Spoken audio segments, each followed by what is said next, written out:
So this presentation is to help you set up your Connect account if you haven't done it before. We walked through it in class on the first day of class, but there is a chance that you are either watching this before we've met in class because the page is up, or you missed the first day and so you're playing catch up here, but this should help you get through it and answer a lot of your questions and kind of troubleshoot any small issues you may be having.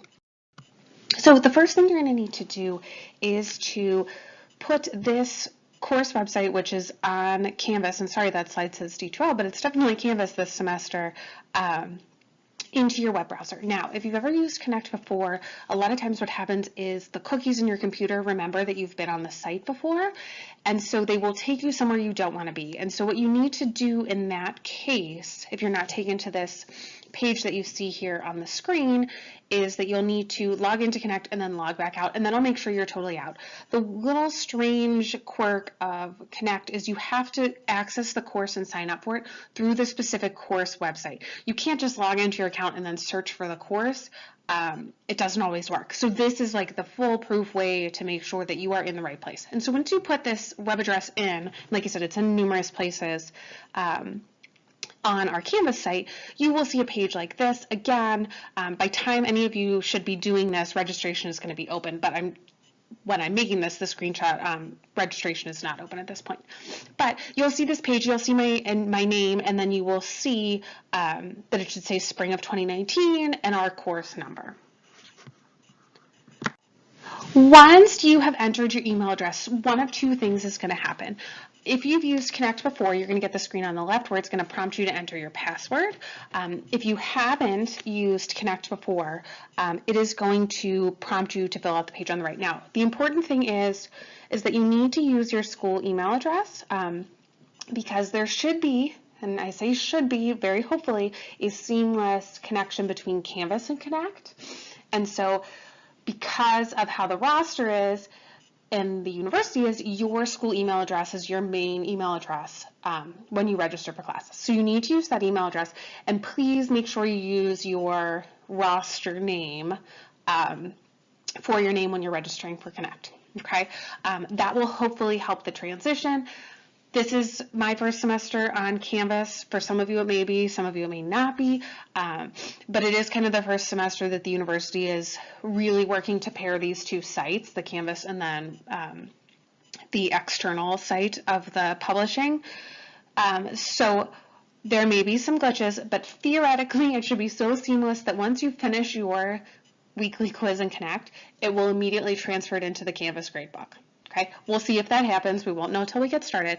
But in the meantime, like I said, it's really important that you make sure you're using your school email address and your roster name when you're signing up for Connect. So again, if you've used Connect, you'll see the thing on the image on the left. You're going to put your password in. If you remembered, if not, just hit the forget password. It'll help you reset it. If not, you're going to fill out the information that you would see on the screen on the right. Once you do that and you're registered and you have an account, you'll get three options here on this page. You'll have a space to enter your access code that you have already purchased. If you want to purchase right now, you can do that. And then the last option you have is courtesy access, and that's in that orange. Now, please don't use this unless you really need to. There is a 2-week grace period that they give you.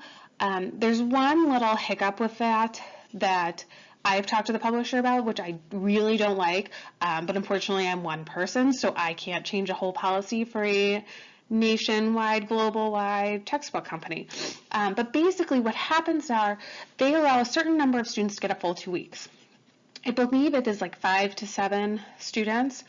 Once that last person of their account signs up, the 2-week trial period for everyone after that starts with whatever that person did.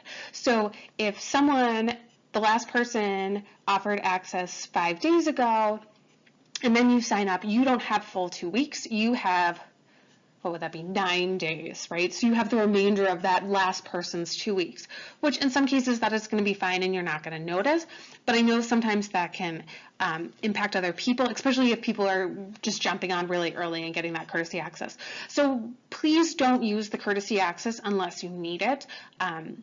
If something happens afterward, please contact me. If you still need courtesy access and we run into this time barrier, we can sit down and we can try to figure something out. Okay, but don't use the courtesy access unless you have to. Some people wait for financial aid or are waiting for something else to come through. If you've got your code, just use your code right off the bat. Okay, but those are your 3 options. Like I said, because of the courtesy access, regardless, either way, you should not be missing any work. It shouldn't interfere with that. So you need to pick one of those 3 options to make sure you stay on track with the course. Once you get into the course, it's going to look something like this to you. This is my populated student view, so I'm not sure if it's identical on your end, but I think it's pretty close. So you will see our weekly assignments that are listed there. This is for a fall semester screenshot, so it is a little older, but the dates are updated now if you were to go in there for our spring semester. But so you'll see all of these quizzes that are down there for weekly quizzes.